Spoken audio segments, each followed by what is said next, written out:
大家好，欢迎大家收看中国简报。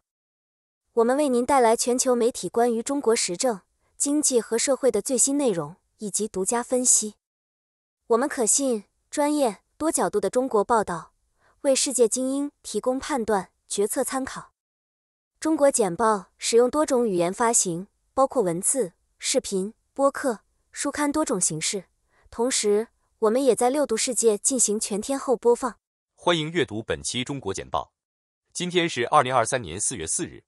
我们从全球媒体资源和独家专家分析中为您带来中国政治、经济和社会的最新消息。如果您觉得我们的内容有帮助，请订阅我们的实时通讯。这是今天的独家见解。独家分析温州供销员讲的4个千万。在市场经济改革开放的过程当中，浙江人先行一步。前面讲的和北京相比要相差好多年，北京这个状态，我觉得20年以后还达不到浙江人当年的这种状态。所谓顾客就是上帝，北京人一直到本世纪才开始有这种概念，当时都是给人高高在上的那种感觉，而浙江人早早的就唯利是图了。浙江人比如说温州人就会推销，那时候80年代大家都知道每个单位都有饭票，最初的饭菜票是纸做的，牛皮纸做的，容易磨损，有些单位就换成毛竹，叫竹筹，在80年代后就变成塑料饭菜票，工作证最初都是纸的，后来有塑料壳，那个塑料壳那个塑料饭菜票就是温州人做的。温州人就是向全国的每一个单位都去推销，你单位都有饭菜票，你单位都有工作证，他就跑去推销。当时号称温州有10万的供销员，他们讲的4个千万，千军万马，千山万水，千辛万苦，千言万语，不怕辛苦，就推销那么一点点的东西，赚很少的钱。温州桥头纽扣市场一颗纽扣赚0点几分钱。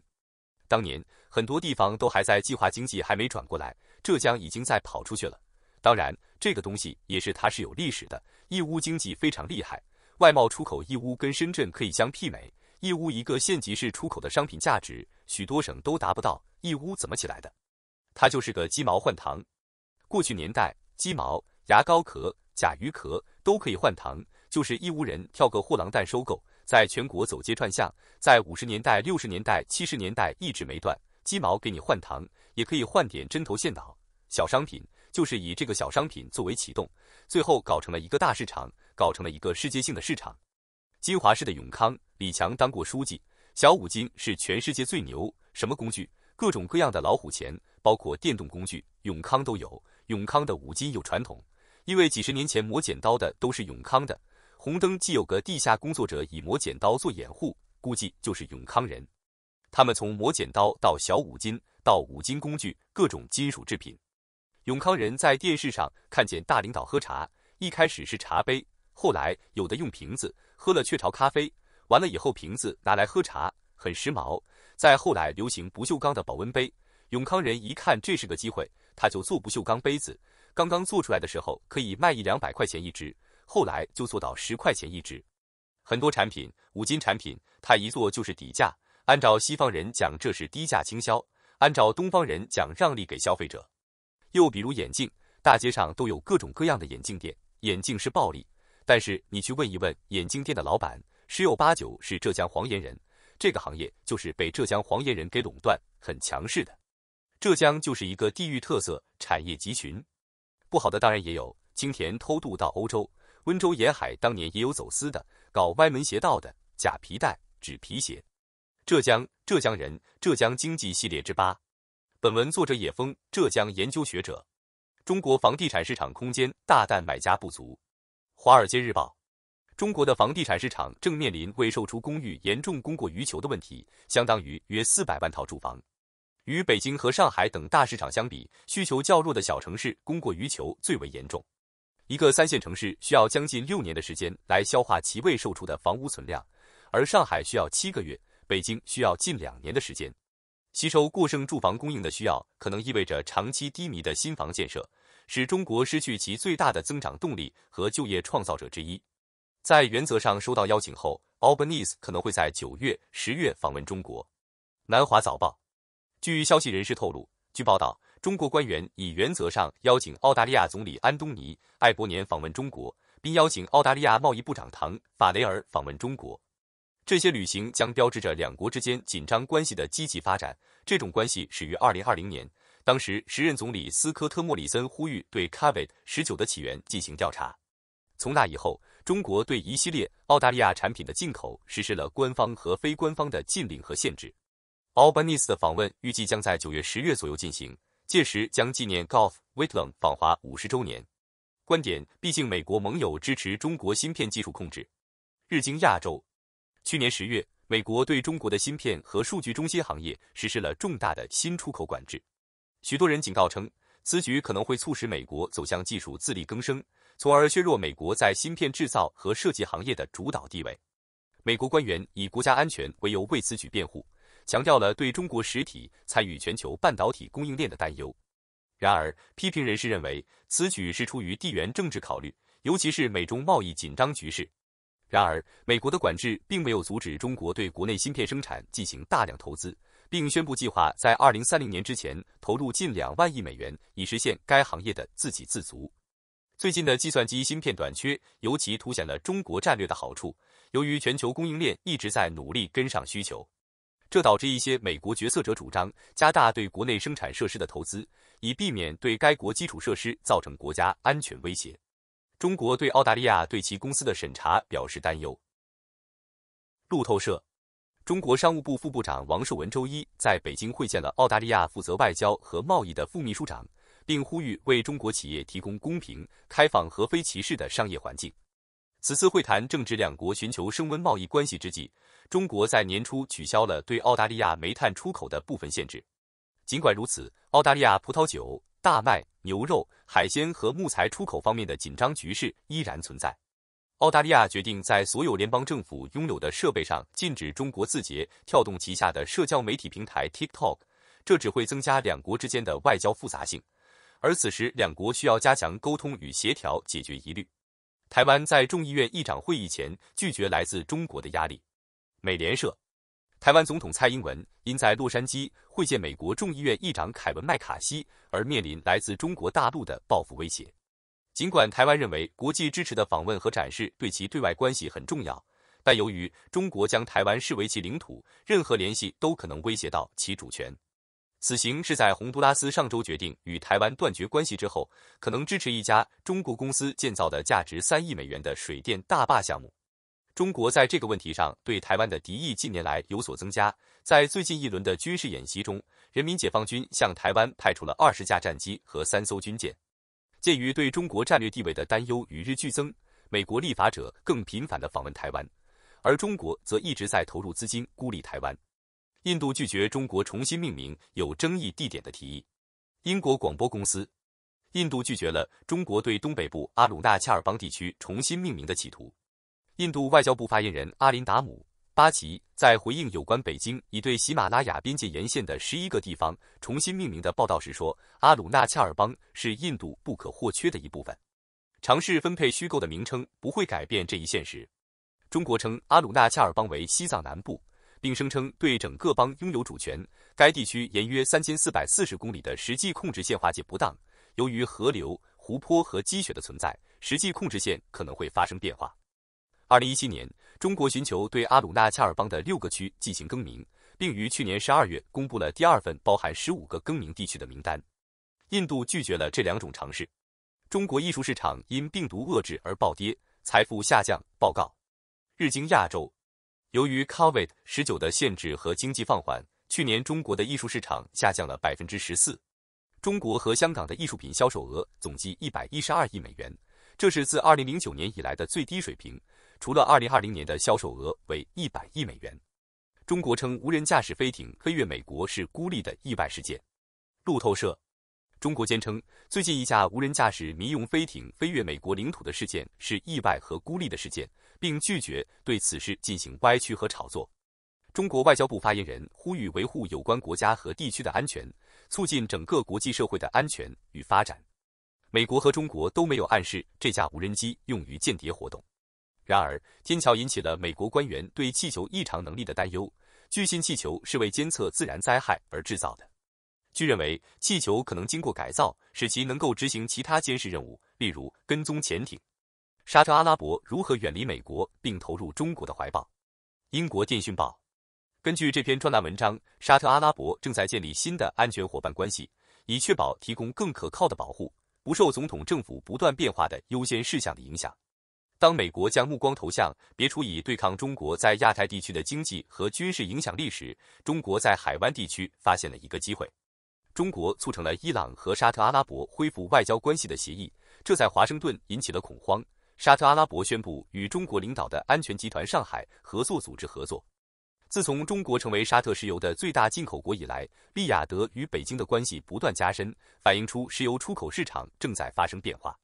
随着新联盟的形成和伊拉克战争，已经看到美国对海湾石油的依赖减少，沙特阿拉伯发出信号，他们将采取行动，确保他们的国家利益。作者说，沙特阿拉伯正在寻找受选举周期影响较小且不太可能引发人权问题的安全合作伙伴。日本国会议员着眼于中国朝鲜推动设立防空洞。南华早报。日本的立法者正在推动在全国范围内推出避难所，以在发生袭击时保护居民。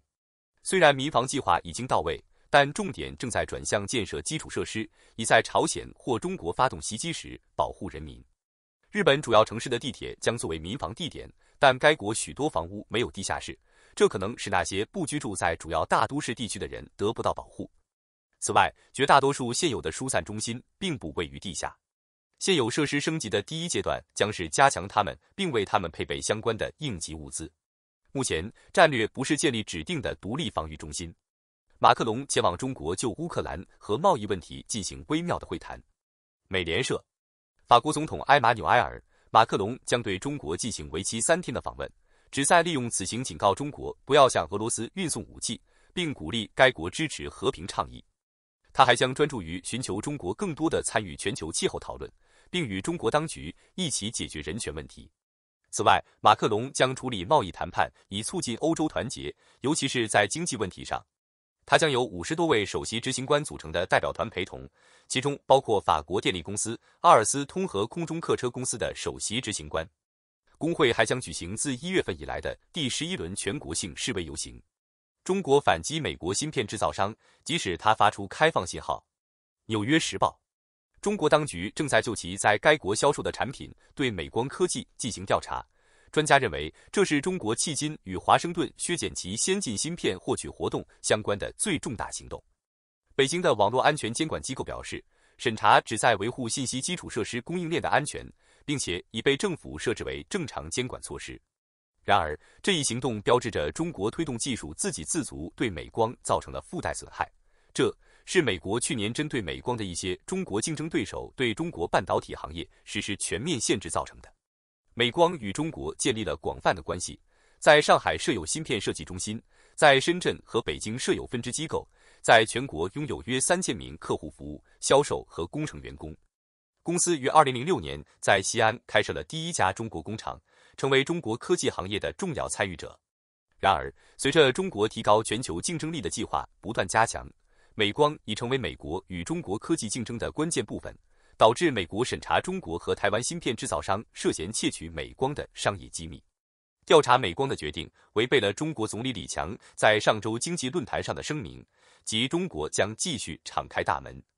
分析人士表示，除其他事项外，针对美光的决定似乎旨在向美国科技政策制定者传达信息，同时为国内产业提供保护。然而，这让美光面临着令人担忧、不确定的未来，因为它被卷入了中国的野心。上海通过一系列激励措施吸引外国投资者，以增加外国直接投资流量。南华早报。上海出台了吸引外国投资者的措施，以保持其作为中国商业中心的地位，并帮助实现其增长目标。激励措施包括对外国直接投资项目和将利润再投资于该市的投资者的现金奖励，还将提供办公室租金现金补贴和退税，但没有提供更多细节。上海市副市长袁华还表示，将放宽签证和居留许可手续，以吸引更多的外国专业人士及其家属。此举是在该市报告今年前2个月的外国投资项目下降之后做出的。全年新批外资项目641个，同比下降 22.4%。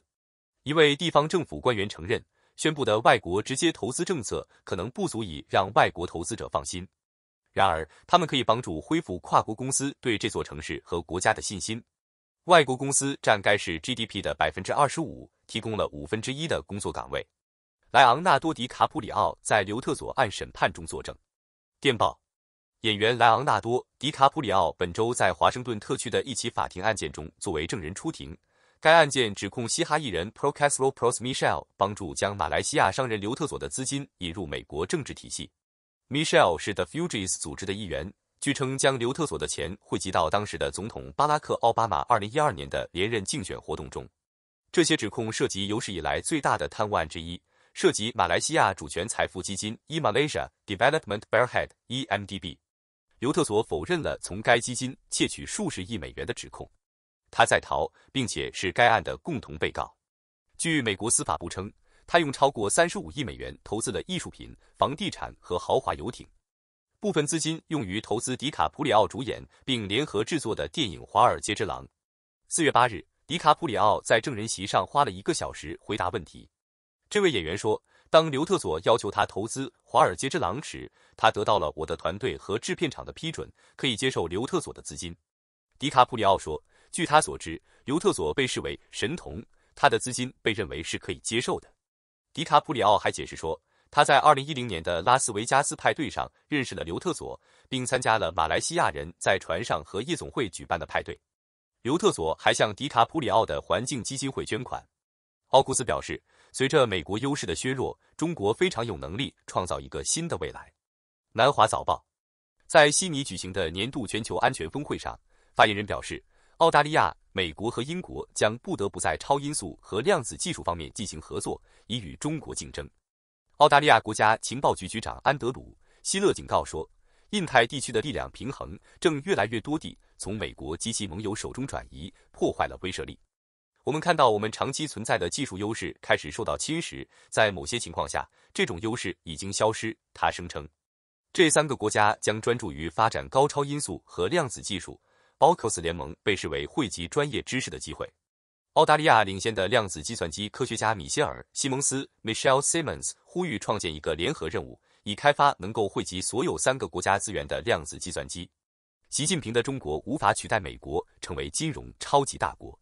英国电讯报根据 ADData 和世界银行的一项研究，中国在2019年至2021年底期间向发展中国家提供了1040亿美元的紧急贷款。此举表明，中国正在从单纯的债权人转变为最后贷款人。一些分析人士建议发展中国家考虑中国援助的成本较高，因为国际货币基金组织 IMF 提供的贷款利率约为 2%， 而中国为 5%。批评者声称，实际上，中华人民共和国正试图迫使发展中国家的借款国接受附加严格或不存在条件的贷款和救助，导致可能失去对经济、工业和国家的控制资源。中国经常争辩说，向他借款的国家是自愿的，没有附加条件。然而，西方批评人士表示，中国越来越多地面临大型基础设施项目投资带来的风险，因此热衷于将其在目标发展中国家的影响扩大到简单的贷款之外。他们声称，北京将中国的一带一路基础设施倡议视为实施准帝国经济政策，以扩大其全球软实力影响力的一种方式。ADData 去年的一份报告发现，中国经常要求被排除在集体重组之外的权利，这往往导致中国获得比其他债权人更好的条件，可能会阻碍救助谈判，正如目前在斯里兰卡所看到的那样。英国外交大臣杰里米·亨特最近认为，中国可以成为现代世界的一股道德力量，能够利用其经济影响力和外交影响力来鼓励全球领导人采取更多行动来防止对弱势少数群体的迫害。这一建议推断，虽然中国可能被信任是好的，他还必须确保其援助和贷款条件不会以牺牲其他国家为代价而对中国过于有利。持有其190亿美元债务的恒大债权人批准重组。南华早报根据该公司提交的一份文件，中国房地产开发商恒大已与部分债权人就总额达191.5亿美元的海外借款达成交易条款。这些条款将知道其他倒闭的开发商必须提供什么才能赢得债权人的支持。债权人可以选择期限为10至12年或更短期限为5至9年的新债券，这些债券还附带可转换为恒大分支机构或公司股份的债券。一些债权人可能会选择债转股。恒大的总借款超过3000亿美元。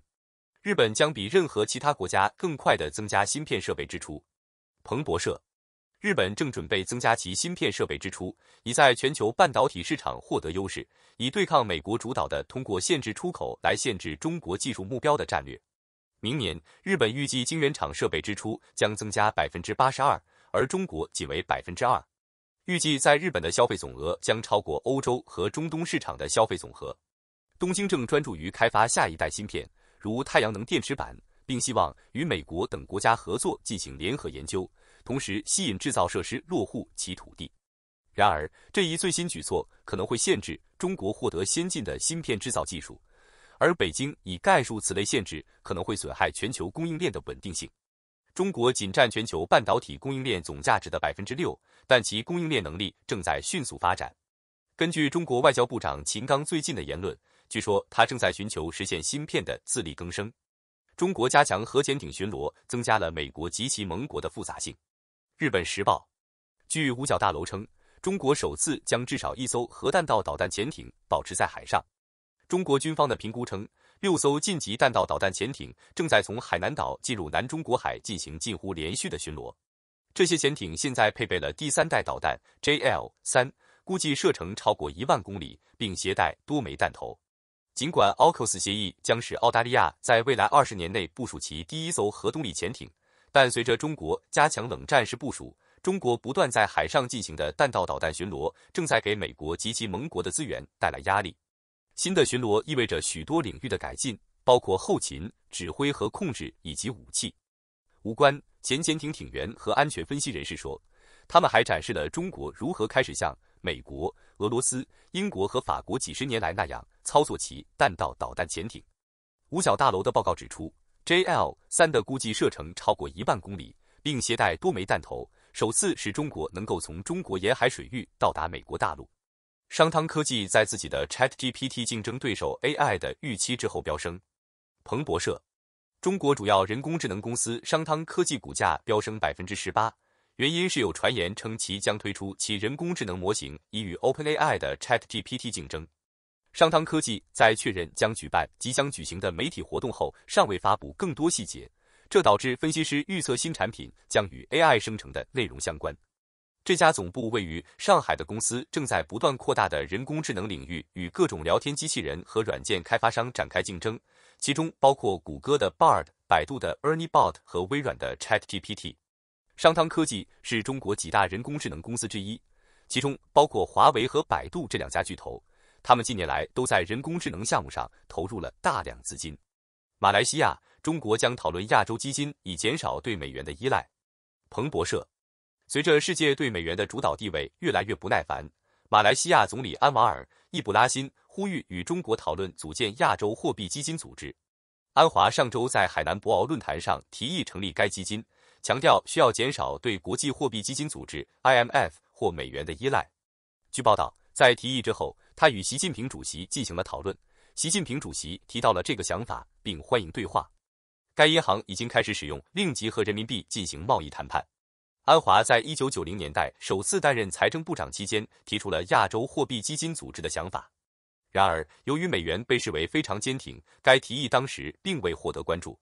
安华认为，以中国、日本和区内其他国家的经济实力，应该考虑设立这样的基金。新加坡前官员一直在讨论该地区是否应该努力降低美元走强的风险。美元走弱已经削弱了当地货币，并已成为经济治国方略的工具。中国3巨头航空公司报告称，2022年亏损惨重。日经亚洲，中国的3大国有航空公司在2022年出现了巨额亏损，总亏损达到近1090亿日元，158亿美元。原因是 COVID-19 限制措施破坏了旅行，并导致乘客数量直线下降。根据其收益报告，国航表现最差，净亏损较上年扩大132%至386亿日元。另一家主要航空公司中国南方航空公司净亏损308.4亿元人民币，而中国东方航空公司净亏损390.5亿元人民币。然而，航空公司预计，随着疫苗接种率的提高和与大流行相关的旅行限制的取消，今年的需求将会复苏。布鲁塞尔呼吁中国利用其对俄罗斯的影响力遏制战争。金融时报，欧盟主席乌尔苏拉·冯德莱恩呼吁中国通过在和平解决问题上发挥建设性作用来影响目前与乌克兰交战的俄罗斯。冯德莱恩在与法国总统埃马纽埃尔·马克龙联合访问中国之前发表了评论，马克龙希望与中国重新接触，并与中国领导人达成共识。在为期3天的访问中，法国总统预计将与习主席会面长达7个小时，商界领袖、外交部长和财政部长将陪同。中国与俄罗斯的关系引起了欧盟的担忧，由于中国对其部分立法者实施制裁，欧盟目前拒绝批准中欧全面投资协定。驻欧盟大使傅松表示，他对此次访问持乐观态度，希望在纳入投资协议方面取得进展。法国暗示中国对乌克兰冲突具有改变游戏规则的作用，并呼吁中国对局势产生更具建设性的影响。在此行之前，巴黎和北京仍在讨论可能就帮助乌克兰平民达成协议的地点。马克龙认为自己在解决冲突的外交努力中发挥着核心作用，就像他在俄罗斯入侵期间所做的那样。此前，他曾与普京和乌克兰总统弗拉基米尔·泽连斯基 Volodymyr Zelensky 频繁通话。香港劳动力出现近40年来最大降幅。彭博社，香港的劳动力市场出现了有记录以来的最大跌幅，凸显了这座城市面临的人口老龄化和人才外流的挑战。根据政府统计处公布的数据，2022年香港就业人口减少94100人，跌幅为 2.4%。这是自政府1985年开始记录以来最严重的劳动力骤降，包括律师和银行家在内的数万人遵循国家安全法和严格的流行病遏制措施离开了这座城市。香港行政长官李家超周二在每日新闻发布会上表示，人力短缺将影响公众服务和城市竞争力。美国可以赢得人工智能竞赛。外交事务，根据 Poshar 在外交事务上发表的一篇文章，美国在全球人工智能 AI 竞争中处于显着领先地位，其在计算硬件和人才方面的优势是其他国家无法比拟的。然而，中国政府推进人工智能的战略被认为优于美国，而且中国拥有庞大且不断增长的高素质人工智能专家群体。尽管中国有优势，但美国必须谨慎地与北京接洽，并深思熟虑地制定自己的举措，以保持其在人工智能领域的领先地位。美国需要确保其包括军队在内的机构充分采用新的创新，利用其学术、企业和政府资源来提高其对人工智能技术的掌握，并保持一种战略，使中国在吸引外国制造芯片的同时依赖外国制造的芯片，留住全球顶尖的人工智能人才。美国在控制先进的半导体制造设备和用美国技术制造的人工智能芯片方面比中国占据优势。拜登政府于2022年10月禁止企业向中国出售使用美国技术制造的先进半导体制造设备和人工智能芯片。中国高度依赖外国芯片，每年进口价值超过4000亿美元的芯片。据报道，日本和荷兰这2个拥有最大芯片制造市场的亚洲国家已加入美国的管制。这3个国家共同控制了全球90%的半导体制造设备市场。因此，这些限制可能会导致中国国内芯片生产落后于全球产业的进步。中国 AI 人才外流并不是中国人口众多未能在 AI 竞赛中占据一席之地的唯一原因。美国主要科技公司资助了一些最大的人工智能突破，其全球影响力超过了中国公司。例如 Facebook 拥有27亿用户， YouTube 超过20亿，而中国最大的应用程序微信拥有12亿用户。美国科技公司已拥有更加多样化的数据库。除了字节跳动的 TikTok， 中国社交媒体平台一直难以在中国境外站稳脚跟，这使他们在获取多样化数据方面处于劣势。菲律宾透露美国军事协议的4个新战略地点的位置。日本时报，菲律宾为美国开放了4个新的军事基地，几乎是美国总统奥巴马于2014年签署的加强防务合作协议 EDCA 中已经涵盖的数量的2倍。